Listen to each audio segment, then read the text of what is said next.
जय श्री कृष्ण। राधे राधे। सनातन धर्म में हर माह की चतुर्थी तिथि भगवान गणेश की आराधना पूजा के लिए समर्पित है।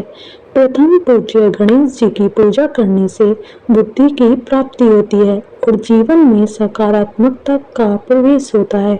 हे प्रिय भक्तों, आज ज्येष्ठ मास के कृष्ण पक्ष की संकष्टी चतुर्थी है। इस दिन गणेश जी की पूजा अर्चना की जाती है। धार्मिक मान्यता है कि सच्चे मन से गणेश जी की आराधना करने से साधक को जीवन में सुख शांति की प्राप्ति होती है और काम में आ रहे किसी भी तरह के विघ्न बाधा का अंत भी हो जाता है। व्यापार से लेकर करियर में सफलता के रास्ते खुलते हैं। संकष्टी चतुर्थी पर गणेश जी की विशेष कृपा पाने के लिए प्रभु की पूजा अर्चना कर उनकी कथा को अवश्य सुनना चाहिए। आज मैं आप सभी को गणेश जी और चौथ माता की कथा सुनाने जा रही हूँ, जिससे शुभ फल की प्राप्ति हो सके। सबसे पहले आइए सुनते हैं गणेश चतुर्थी की कथा। एक बार पार्वती जी ने गणेश जी से पूछा कि ज्येष्ठ माह की कृष्ण पक्ष की जो संकटा नामक चतुर्थी कही गई है, उस दिन कौन से गणेश का किस विधि से पूजन करना चाहिए और उस दिन भोजन में क्या ग्रहण करना चाहिए। गणेश जी ने उत्तर दिया, हे माता, चतुर्थी के दिन व्रततुंड नामक गणेश की पूजा व्रत करनी चाहिए और भोजन में कमलगट्टे का हलवा लेना चाहिए। हे जननी, द्वापर युग में राजा युधिष्ठिर ने इस प्रश्न को पूछा था और उसके उत्तर में भगवान श्री कृष्ण ने जो कहा था, मैं उसी इतिहास का वर्णन करता हूँ। भगवान श्री कृष्ण बोले, हे राजन, इस कल्याणदात्री चतुर्थी का जिसने व्रत किया और उसे जो फल प्राप्त हुआ, मैं उसे ही तुमसे कह रहा हूँ। प्राचीन काल में एक रंती देव नामक प्रतापी राजा हुए। जिस प्रकार आग तृण समूहों को जला डालती है, उसी प्रकार वे अपने शत्रुओं के विनाशक थे। उनकी मित्रता यम, कुबेर, इंद्रादिक देवों से थी। उन्हीं के राज्य में धर्म केतु नामक एक श्रेष्ठ ब्राह्मण रहते थे। उनके दो स्त्रियां थी, एक का नाम सुशीला और दूसरी का नाम चंचला था। सुशीला नित्य ही कोई न कोई व्रत किया करती थी, फलतः उसने अपने शरीर को दुर्बल बना डाला था। इसके विपरीत चंचला कभी भी कोई व्रत, उपवास आदि न करके भरपेट भोजन करती थी। इधर सुशीला को सुंदर लक्षणों वाली एक कन्या हुई और उधर चंचला को पुत्र रत्न की प्राप्ति हुई। यह देखकर चंचला बारंबार सुशीला को ताना देने लगी, अरे सुशीला, तूने इतना व्रत उपवास करके शरीर को जर्जर बना डाला, फिर भी एक कृशकाय कन्या को जन्म दिया। मुझे देख, मैं कभी व्रत आदि के चक्कर में न पड़कर हष्ट पुष्ट बनी हुई हूँ और वैसे ही बालक को भी जन्म दिया है। अपनी सोच का व्यंग्य बाण सुशीला के हृदय में चुभने लगा। वह पतिव्रता विधिवत गणेश जी की उपासना करने लगी। जब सुशीला ने भक्ति भाव से संकट नाशक गणेश चतुर्थी का व्रत किया, तो रात में वरदायक गणेश जी ने उसे दर्शन दिए और श्री गणेश जी ने कहा, हे सुशीले, तेरी आराधना से हम अत्यधिक संतुष्ट हैं। मैं तुझे वरदान दे रहा हूँ कि तेरे कन्या के मुख से निरंतर मोती और मूंगा प्रवाहित होते रहेंगे। हे कल्याणी, इससे तुझे सदा प्रसन्नता रहेगी। हे सुशीले, तुझे वेद शास्त्र वेदता एक पुत्र भी होगा। इस प्रकार का वरदान देकर गणेश जी वहां से अंतर्ध्यान हो गए। वरदान प्राप्ति के फलस्वरूप उस कन्या के मुंह से संदेह मोती और मूंगा झड़ने लगे। कुछ दिनों के बाद सुशीला को एक पुत्र उत्पन्न हुआ। तदंतर धर्मकेतु का स्वर्गवास हो गया। उनकी मृत्यु के उपरांत चंचला घर का सारा धन लेकर दूसरे घर में जाकर रहने लगी, परंतु सुशीला पति गृह में रहकर ही पुत्र और पुत्री का पालन पोषण करने लगी। अपनी कन्या के मुंह से मोती मूंगा गिरने के फलस्वरूप सुशीला के पास अल्प समय में ही बहुत सा धन एकत्रित हो गया। इस कारण चंचला उससे ईर्ष्या करने लगी। एक दिन हत्या करने के उद्देश्य से चंचला ने सुशीला की कन्या को कुएं में ढकेल दिया। उस कुएं में गणेश जी ने उसकी रक्षा की और वह बालिका सकुशल अपनी माता के पास लौट आई। उस बालिका की जीवित देखकर चंचला का मन उद्विग्न हो उठा। वह सोचने लगी कि जिसकी रक्षा ईश्वर करता है, उसे कौन मार सकता है। इधर सुशीला अपनी पुत्री को पुनः प्राप्त कर प्रसन्न हो गई। पुत्री को छाती से लगाकर उसने कहा, श्री गणेश जी ने तुझे पुनः जीवन दिया है। अनाथों के नाथ गणेश जी ही हैं। चंचला आकर उसके पैरों में नतमस्तक हुई। उसे देखकर सुशीला के आश्चर्य का ठिकाना नहीं रहा। चंचला हाथ जोड़कर कहने लगी, हे बहन सुशीले, मैं बहुत ही पापिन और दुष्टा हूँ। आप मेरे अपराधों को क्षमा कीजिए। आप दयावती हैं। आपने दोनों कुलों का उद्धार कर दिया। जिसका रक्षक देवता होता है उसका मानव क्या बिगाड़ सकता है। जो लोग संतों एवं सत्पुरुषों का दोष देखते हैं वे अपनी करनी से स्वयं नाश को प्राप्त होते हैं। इसके बाद चंचला ने भी उस कष्ट निवारक पूर्णदायक संकटनाशक गणेश जी के व्रत को किया। श्री गणेश जी के अनुग्रह से परस्पर उन दोनों में प्रेम भाव स्थापित हो गया। जिस पर गणेश जी की कृपा होती है उसके शत्रु भी मित्र बन जाते हैं। सुशीला के द्वारा संकटनाशक गणेश चतुर्थी व्रत किए जाने के कारण ही उसकी सोच चंचला का हृदय परिवर्तन हो गया। श्री गणेश जी कहते हैं कि हे देवी, पूर्व काल का पूरा वृतांत आपको सुना दिया। इस लोक में इससे श्रेष्ठ विघ्न विनाशक कोई दूसरा व्रत नहीं है। भगवान श्री कृष्ण जी कहते हैं कि हे धर्मराज, आप भी विधि पूर्वक गणेश जी का व्रत कीजिए।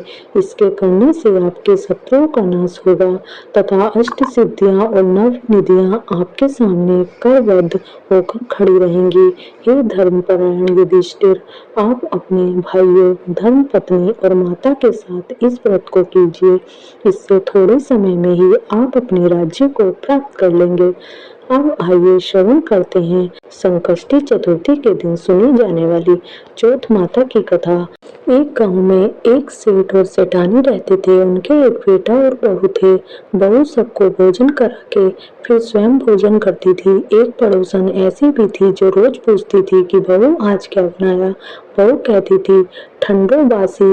एक दिन उसके पति ने ऐसा सुनकर विचार किया कि आज तो पकवान बनाए जाएं, फिर देखें कि मेरी पत्नी क्या कहती है। उसने तरह तरह के पकवान बनाए और घर के सभी लोगों ने साथ बैठकर भोजन किया। आज भी पड़ोसन ने पूछा तो बहू ने कहा, ठंडो बासी। सेठ के लड़के ने सोचा, हो ना हो कोई बात तो अवश्य है जिससे मेरी पत्नी ऐसा कहती है। उसने अपनी पत्नी से पूछा, तुम रोज ठंडो बासी खाया ऐसा क्यों कहती हो, जबकि हम सब ने एक साथ बैठकर कई तरह के पकवान खाए थे। तब उसकी पत्नी बोली, हम लोग जो कुछ भी खा रहे हैं वह आपके बुजुर्गों की कमाई है। जिस दिन आप कमा कर लाओगे उस दिन मैं समझूंगी कि ताजा भोजन कर रही हूँ।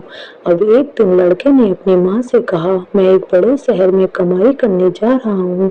माँ बोली, बेटा अपने पास इतना धन है कि कितना भी खाओ समाप्त नहीं होगा। माँ के मना करने पर भी बेटे ने स्वयं कमाने का दृढ़ निश्चय कर लिया और जाते समय पत्नी से कहा, मैं जब तक कमा कर बहुत सा धन लेकर न आऊं तुम चूल्हे की आग मत बुझने देना। एक दिन चूल्हे की आग बुझ गई तो वह मन ही मन घबराने लगी। उसने सोचा, मेरे पति पर कोई संकट तो नहीं आया। जल्दी से पड़ोस में जाकर चूल्हे में आग डालने का विचार करके गई। वहां पड़ोसन चौथ माता का व्रत पूजन कर रही थी। पड़ोसन ने कहा, थोड़ी देर में आकर आग ले लेना। बहू ने पड़ोसन से पूछा, आप यह व्रत क्यों करती हो, इससे क्या मिलता है। तब पड़ोसन ने कहा, चौथ माता के इस व्रत को करने से अन्न, धन और लक्ष्मी मिलती है तथा सभी मनोकामनाएं भी पूरी होती हैं। अब बहू भी चौथ माता का व्रत करने लगी। दीवार पर चौथ माता बनाई। उस दिन घी गुड़ का चूरमा बनाकर रात्रि को चंद्रमा को अर्घ्य देकर भोजन करती है। ऐसा करते करते बहुत दिन व्यतीत हो गए।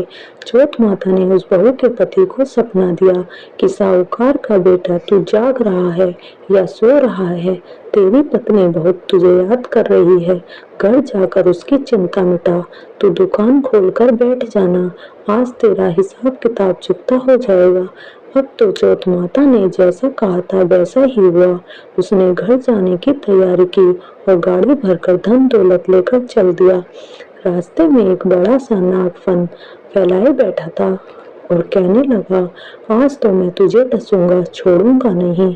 आज तेरी आयु पूरी हो गई है। सेठ के लड़के ने सांप से कहा, आज चौथ माता ने मुझे सपना दिखाया तो मैं अपनी पत्नी से मिलने घर जा रहा हूँ।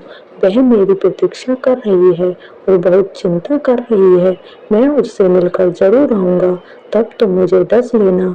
नाग ने कहा, तुम शपथ पूर्वक कहकर जाओ तो मैं तुम्हें जाने दूंगा, परंतु तुम लौटकर नहीं आए तो तुम्हारे घर आकर मैं तुम्हें डस लूंगा। इस प्रकार सर्प को वचन देकर वह अपने घर पहुंचा। वहां परिवार वालों से हंसी खुशी से मिला और भोजन करके उदास होकर बैठ गया। उसकी पत्नी ने उदास होने का कारण पूछा तो पति ने काले नाग वाली बात बताते हुए कहा, यदि मैं उसके पास नहीं जाऊंगा तो वह घर आकर मुझे डस लेगा। पत्नी बहुत चतुर थी। उसने कहा, आप जरा भी घबराओ नहीं, आप सो जाइए, मैं कुछ उपाय करती हूँ। पत्नी ने अपने कमरे में 7 सीढ़ी बनाई। पहली सीढ़ी पर रेत, दूसरी सीढ़ी पर इत्र, तीसरी सीढ़ी पर गुलाल और फिर फूल, चौथी पर केसर, पांचवी पर लड्डू पेड़ा, छठी पर गद्दी कलीचा और 7वीं सीढ़ी पर दूध का कटोरा भरकर रख देती है।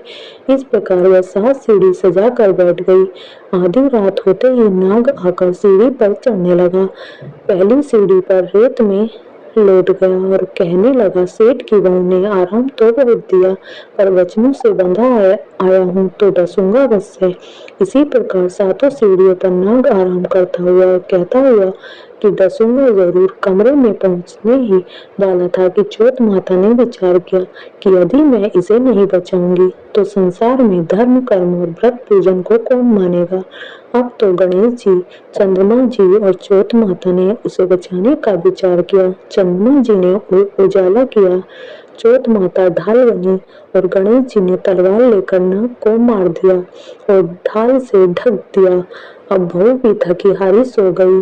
दिन उगा तो लोग बेटे से मिलने आए, परंतु बेटा और बहू तो उठे ही नहीं थे। बहुत देर हो गई तो माँ उन्हें उठाने गई।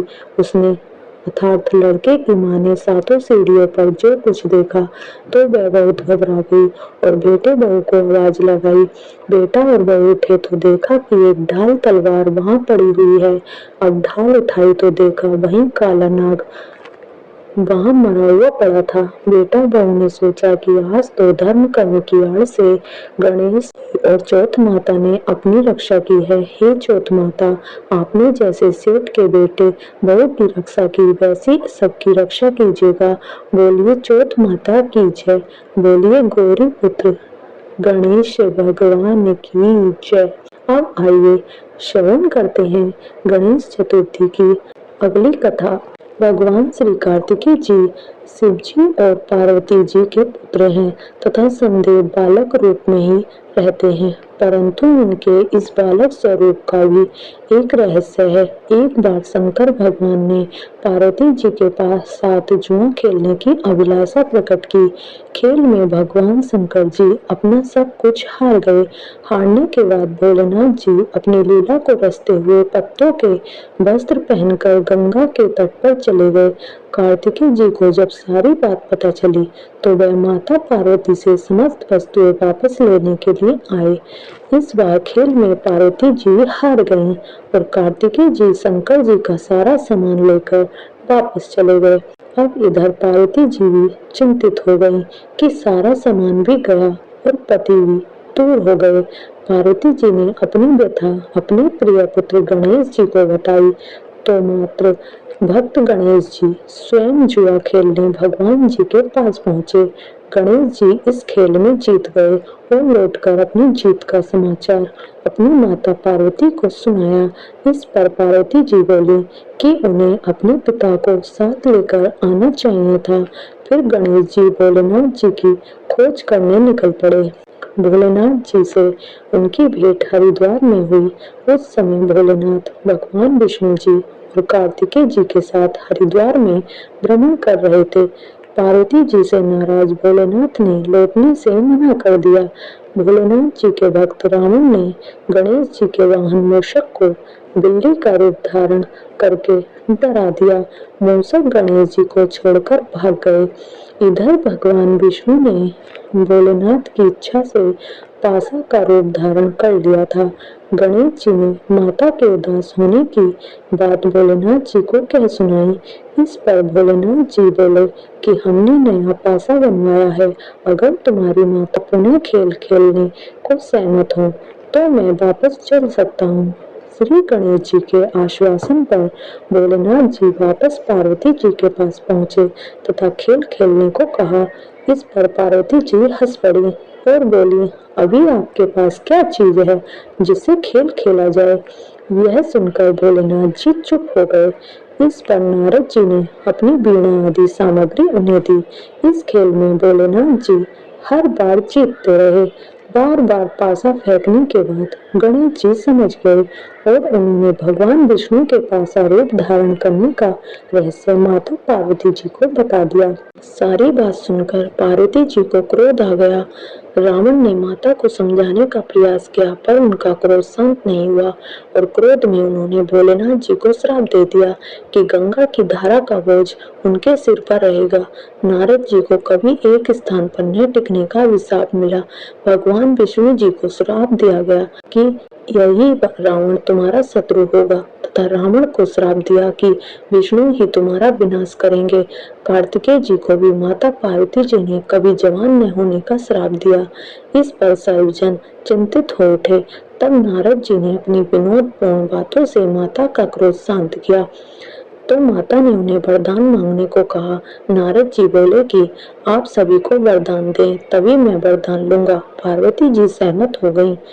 तब भगवान शंकर जी ने कार्तिक शुक्ल के दिन जुए में विजय रहने वालों को वर्ष भर विजय बनाने का वरदान मांगा।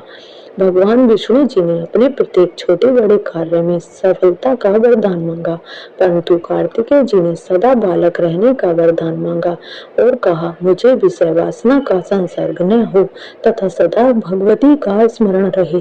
अंत में नारद जी ने देव ऋषि होने का वरदान मांगा। माता पार्वती जी ने रावण को समस्त वेदों की सुविस्तृत व्याख्या देते हुए सबके लिए तथास्तु कहा। कार्तिकेय जी के जन्म के पहले जब तारकासुर के अत्याचार से सभी देवता पीड़ित थे तभी भगवान शंकर जी ने पार्वती जी का पाणी ग्रहण किया था और तब 6 मुख वाले कार्तिकेय जी का जन्म हुआ था। उन्होंने ही तारकासुर का वध किया था।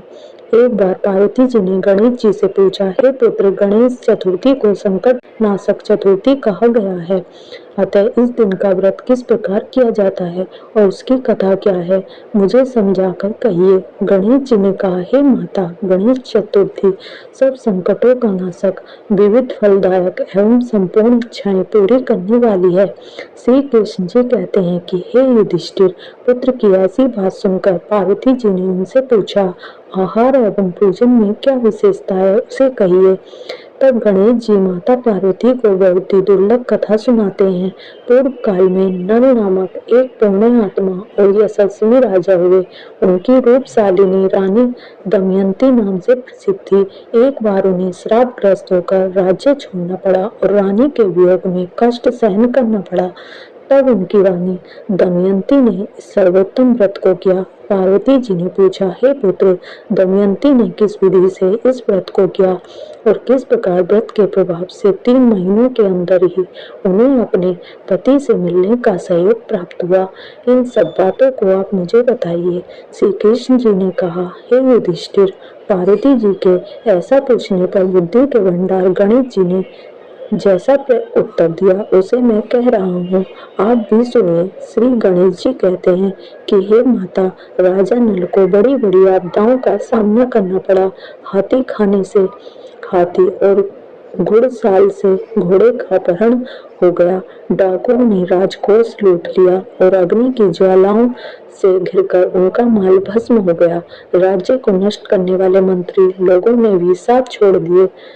राजा जुए में सब कुछ गवा बैठे और उनकी राजधानी भी उनके हाथ से निकल गई। सभी ओर से निराश और असहाय होकर राजा नल वन में चले गए। वन में रहते समय उन्हें दमयंती के साथ अनेक कष्ट सहन करने पड़े। इतना होते हुए भी उनका रानी से वियोग हो गया। तत्पश्चात राजा किसी नगर में भिक्षाटन करने लगे, रानी किसी दूसरे नगर में रहने लगी और राजकुमार अन्यत्र नौकरी करने लगा। जो किसी समय राजा रानी राजपुत्र कहे जाते थे, वही अब भिक्षा मांगने लगे। तरह तरह के रोगों से पीड़ित होकर, एक दूसरे से अलग होकर, कर्म फल को भोगते हुए दिन बीतने लगे। एक समय की बात है कि वन में भटकती हुई दमयंती ने महर्षि सरभंग के दर्शन किए। उसने उनके पैरों पर नतमस्तक हो हाथ जोड़कर कहा, हे ऋषिराज, मेरा अपने पति से कब मिलन होगा? किस उपाय से मुझे हाथी घोड़ों से युक्त घनी आबादी वाली नगरी मिलेगी? मेरा भाग्य कब लौटेगा? हे मुनिवर, आप निश्चित रूप से बताइए। श्री गणेश जी कहते हैं कि दमयंती का यह उत्तम प्रश्न सुनकर सरभंग मुनि ने कहा, हे दमयंती, मैं तुम्हारे कल्याण की बात बता रहा हूँ, उसे ध्यानपूर्वक सुनो। इससे सब संकट का नाश होता है। यह सब कामनाएं पूर्ण करने वाला एवं शुभदायक है।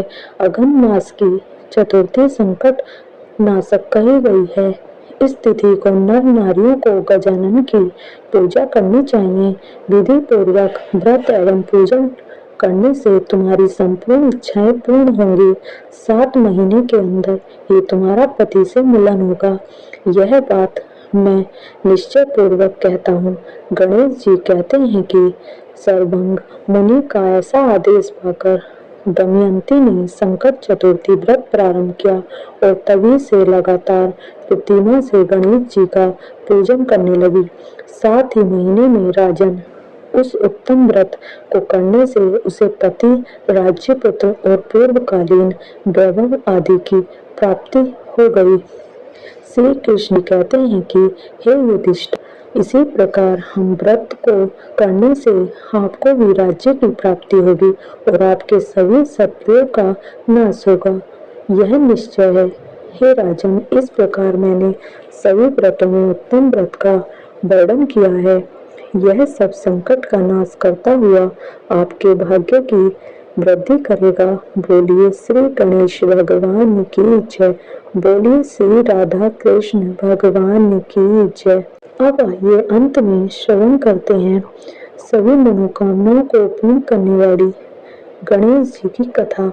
एक समय की बात है कि एक भाई बहन रहते थे। बहन का नियम था कि वह अपने भाई का चेहरा देखकर ही खाना खाती थी। हर रोज वह सुबह उठती थी और जल्दी जल्दी सारा काम करके अपने भाई का मुंह देखने के लिए उसके घर जाती थी। एक दिन रास्ते में एक पीपल के नीचे गणेश जी की मूर्ति रखी थी। उसने भगवान के सामने हाथ जोड़कर कहा कि मेरे जैसा अमर सुहाग और मेरे जैसा अमर पति सबको दीजिए। यह कहकर वह आगे बढ़ जाती है। जंगल की झाड़ियों के कांटे उसके पैरों में चुभा करते थे। एक दिन वह भाई के घर पहुंची और भाई का मुंह देखकर बैठ गई तो भाभी ने पूछा कि पैरों में क्या हो गया है। यह सुनकर उसने भाभी को जवाब दिया कि रास्ते में जंगल के झाड़ियों के गिरे हुए कांटे पांव में चुभ गए हैं। जब वह वापस अपने घर चली गई तब भाभी ने अपने पति से कहा कि रास्ते को साफ करवा दो, आपकी बहन के पांव में बहुत सारे कांटे चुभ गए हैं। भाई ने तब कुल्हाड़ी लेकर सारी झाड़ियों को काटकर रास्ता साफ कर दिया, जिससे गणेश जी का भी स्थान वहां से हट गया। यह देखकर भगवान गुस्सा हो गए और उसके भाई के प्राण हर लिए। लोग अंतिम संस्कार के लिए जब भाई को ले जा रहे थे तब उसकी भाभी रोते हुए लोगों से कहने लगी कि थोड़ी देर रुक जाओ, उसकी बहन आने वाली है। वह अपने भाई का मुख देखे बिना नहीं रह सकती है, उसका यह नियम है। तब लोगों ने कहा कि आज तो देख लेगी पर कल कैसे देखेगी। रोज के दिन की तरह बहन अपने भाई का मुंह देखने के लिए जंगल में निकली।